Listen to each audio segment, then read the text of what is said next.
Welcome back to the GSMC Baseball Podcast, brought to you by the GSMC Sports Network. I'm your host, Sam Menzie, and we've got a show for you today. First topic we're going over is Randy Arozarena being traded to the Seattle Mariners in a blockbuster that happened last night. After that, we'll be going over A.J. Puck being traded to the Arizona Diamondbacks, the Giants and Rangers trade deadlines, and then James Paxton to Boston and Austin Hayes to Philadelphia. But before all that, I'd like to ask you to please like and follow the show. We do get a number of questions from viewers to ensure that your question does get read on the air. Please use the link, gsmcpodcast.net. Your ladies love the show, and your ladies mean a lot, so thank you so much for that. And let's get into the show for today. All right, so yesterday was an insane day to be a baseball fan. So much news happening all over the league, and really was one of the big reasons why I love the trade deadline. Yesterday was a prime example of how fun it was and how great it can be. There was just news coming in after news last night. I mean, we, of course, first had this trade, the Randy Arozarena trade, which I'll be talking about. Then we had some articles coming in about the Giants and the Rangers, what their directions will be at the trade deadline. Before that, we also had A.J. Puck going to Arizona, which I'll be talking about. And then also this morning, we had the trade of Austin Hayes to Philadelphia and James Paxton to Boston officially. So we'll be going over all that today, but for the first segment, I wanted to go over and focus on one major person and the blockbuster trade that did happen last night. Randy Arozarena, the star outfielder for the Tampa Bay Rays, has been traded, and he's been traded to the Seattle Mariners. Wow, wow, wow. Now, yesterday was insane seeing this happen. First off, a report came out from a reporter I knew about, but he hasn't always entirely been right. You know, there's some reporters that are really either on the money or completely way off. So I took it with a grain of salt, but I was like, okay, that'll be really interesting. And then I saw it from a Mariners report, and I was like, oh, wow, it's real. And then I saw it from Rosenthal, and I was like, wow, that really just happened. It was a shocker last night. I did not expect Randy to get traded. And also, I didn't expect him to get traded that early. I mean, the trade deadline's on Wednesday. We still have, 4 or 5 days till we get there. So really was a crazy night last night, and I did want to talk about this Arozarena trade to Seattle and how big of a blockbuster it actually is. Now, obviously, Randy has become one of the most known players in all of baseball over these past few years, being from a nobody in the Cardinals organization to becoming a star outfielder with the Rays. Really broke out during that 2020 playoff run where the Rays were 2 wins away from winning a world championship. And since then has continued to be a great, great player with this Rays team. I would say become the face of this franchise for this Rays team, especially after Wander Franco and that entire situation happened, after he left, obviously. So Arozarena being traded is not only a blow to the Rays organization and fan base, I'd say, it's also a really good move by Seattle, and I did want to talk about it. So Seattle acquired him for 2 prospects. I forgot their names, actually. Brody Hopkins, I believe it is, and then there's one other guy who I'm going to try and remember his name as I think about it. But so I want to talk about what this trade means for Seattle, and do I like it or not. So first off, do I like this trade for Seattle? Yes, I like this trade a lot. I think it was a fantastic trade by them. Really, really good, and yeah, just absolutely fantastic. So in exchange for him, they traded Brody Hopkins, a right-handed pitcher, and then Aiden Smith, an outfielder. So in this trade, the Mariners are now getting a very, very good outfielder in Randy Arozarena, a guy who knows how to hit, who has hit for his entire career, and is just an overall very known player as well that you can really market around. The thing with Randy is, and I think the reason why the Rays decided to trade him this year, was that he's really not having a great season. Currently only a 109 weighted runs created plus, and really before this month or two, he was really doing rough. Now he has picked it up recently, which obviously is a very good sign for the Mariners. And you traded for him not for what he did in Tampa, but what you think he can do in the future. So overall, I still love this trade. I think the Mariners were very desperate for bats. I don't think they were hiding that. And the fact that they're able to get Randy a few days before this deadline as well and continue to be open for more trades as well, I think is a really, really good sign. I really did not know if the Mariners were going to fully buy like they should have, but I think they recognize an opportunity here to say, you know what, this rotation is probably the best in baseball.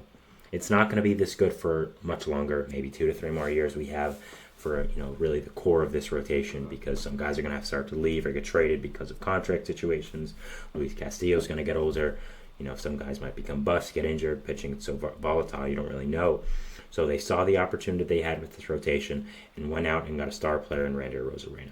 Arozarena is going to slot immediately into the middle of that lineup, probably going to be the 2, 3, 4, or 5 hitter, really add just a lot of length to that lineup and overall is just a fantastic addition. Again, he's not having the best season this year, yes, but you look at his track record, you look how consistently good he has been. I think it's a really good trade, and I absolutely love it. Again, I think the Mariners needed bats. Their rotation is elite, absolutely elite, and you needed to add bats to be able to really compete this year, and getting Randy is a fantastic, fantastic trade, and a really, really great job by Seattle to better capitalize on this season where they knew they had such good pitching. I don't think the Mariners are done as well. I think there are a lot more bats they could target. I think there are a lot more people. I am going to be doing my trade deadline full of predictions on Monday. I do have the Mariners getting, I'll just say now, 2 more bats.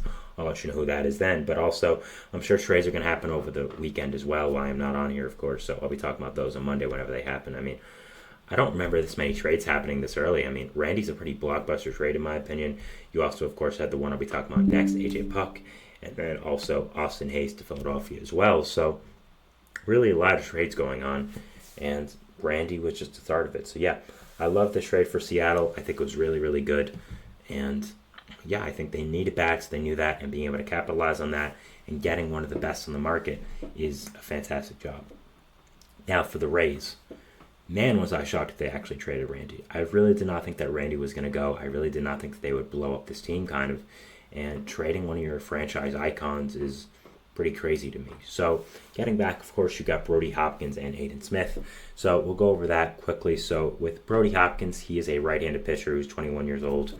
He slots immediately into being the 6th best prospect in the Rays farm system, according to MLB Pipeline. Hopkins is a very intimidating presence on the mound, 6'4", 200, has a 60-grade fastball, 60-grade slider.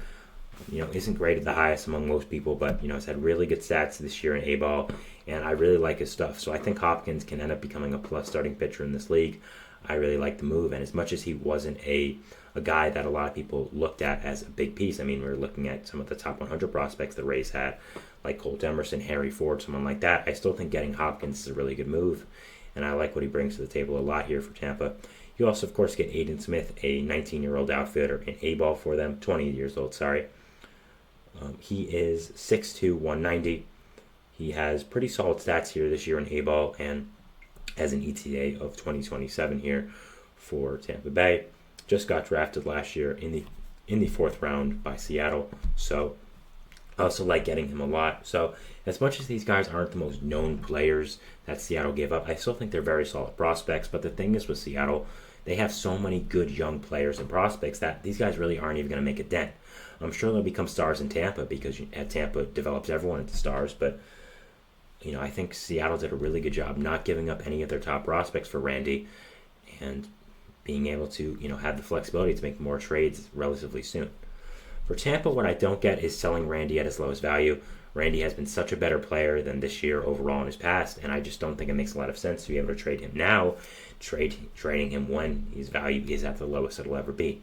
Maybe the Rays think this is for real and that he's going to continue regressing and that they're selling him at the best he's going to get, but I tend to believe that Randy is going to be a very solid player within the Seattle team and is really going to help them out. So I think that's a little perplexing, but at first I was very surprised the Rays traded Randy. I still am. I still didn't think they would trade him, but it makes more sense as you think about it. Randy only has 2.5 years left. And if you're Seattle, you're probably going to have to extend him, I would say maybe this offseason to the next when he has 2 or 1 years left in his contract. He's going to get a big bump in arbitration, probably going to be a salary around $8 million, which for the Rays, a small market team who doesn't spend a lot, is going to be something that is significant and something they have to worry about. So that is, is something you have to factor in with the Rays. Also, the Rays have a lot of good young players. I mean, you have Curtis Meade coming up through the ranks, Junior Camarino as well, a lot of other young prospects that I think are going to come up. Carson Williams is someone that's going to be up rather soon, I'd say. Xavier Isaac, Braden Taylor, all these kind of guys are coming up, and you also have a lot of other talented guys as well. So even though Randy is a very good player, he's not at his highest value. He hasn't done the greatest this season, and you have guys that are going to come up through the ranks. Now, I think a lot of people, going back to the prospect part of it, were a little surprised at how light, quote-unquote, the prospect capital was because you were expecting a bigger name. But Randy doesn't play great defense. He's having not a great season this year. And again, he's going to become expensive. So I think that's why really the prospect haul was a little bit less than people expected. I still think the Mariners did great in this trade. I still think Randy's a fantastic player that'll really help out their lineup. But overall, I understand why it was a little less than what the public expected. Now, the Rays, where do they go from here is an interesting question. There's been a lot of rumors circulating that they're going to trade their superstar third baseman, Isaac Paredes. I think starting pitching is much more certain that they're going to trade. They have so many guys coming back from injury next year that guys like Zach Littell and Zach Eflin are really, are guys that they really don't need for next year. I do expect Eflin to get traded. I expect Zach Littell to get traded as well. I'll be going over both those guys on Monday. Both are, having jumps in their contracts as well, specifically Eflin, who goes from, I believe, $11 million to $18, which is a significant jump, especially for a Rays team. So I think I think the pitching for the Rays is much more certain to get traded, but Paredes, I just wouldn't understand. He's a significantly better player than Randy. I think he's a guy that slots in as maybe a top 20, top 30 player in the whole game. I mean, just looking how good his stats are. So if the Rays traded him, I understand you have guys that can fill in for you like Curtis Mead, Junior Camarino, but man, if I'm trading Paredes, I need a package to end all other packages. Like, I need something huge to get him. I'm just not sure, any team's going to be willing to give up that, especially with all the controllable years he has left. So I think Paredes is still less likely to get traded than Randy. I mean, I didn't think Randy was going to get traded, but I thought he was more likely than Paredes. So we'll have to end up seeing what does happen there, but yeah, it's going to be really interesting to watch the Rays going from here now, seeing what they do with this deadline, and if this is just a retooling kind of trade that they're focusing on for next year, or if they're fully blowing up this team and trading some of these guys like Paredes, like Brandon Lau as well. So that is my first segment here, talking about Arozarena and his trade to Seattle.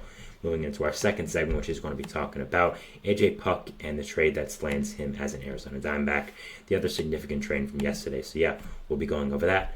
And we'll talk about that after the break. So we'll see you after the break. So thanks and bye.